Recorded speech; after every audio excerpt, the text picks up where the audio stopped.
அடுத்ததாக என் தேவனே ஏன் என்னை கைவிட்டீர் என்று 4வது வார்த்தை, ஏன் என்னை கைவிட்டீர் என்று சொல்லுகிறார். பாருங்க, தன்னுடைய சொந்த குமாரன் தானே வராரு, அவருக்குள்ள தானே இருக்கிறார். ஆவினால கருத்தரிக்கப்பட்ட சொந்த குமாரன் ஒரு பாவ நிவாரண பலியா இருக்கிறார். கடைசி வரைக்கும் கூட இருந்து இந்த பலியை செலுத்தும் போது அவர் விட்டு தூரம் போயிடுறார். காரணம் ஏன் தெரியுமா? தன்னுடைய சொந்த குமாரனை காட்டிலும் உன்னையும் எதையும் அதிகமாக நேசிக்கிறதுனால. ஒரே பேரான குமாரன் நீதிமான், அவர் பரிசுத்தம் உள்ளவர். அவரை மறைத்து அந்த இடத்துல உங்களை வைக்கிறாருங்க.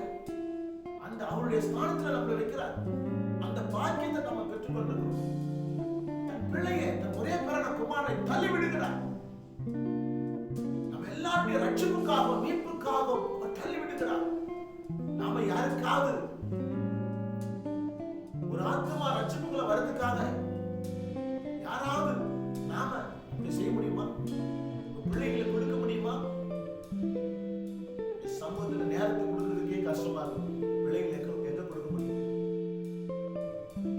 சொல்லுகிறார் பாருங்க, தேவனே ஏன் என்னை கைவிட்டீர்? இதுக்கு என்ன பதில்? ஒரே ஒரு பதில் என்னன்னாக்கா, உன்னை காட்டிலும் உலகத்தில் இருக்கிற சகல கோத்திரதாரும் சகல புறஜாதிகளும் அந்நியர்களும் பாவிகளும் என்னுடைய சாயலாக இருக்கிறார்கள், அவர்கள் எனக்கு வேணும் என்று ஒரே நோக்கம். உங்களை படைத்த தேவனுக்கு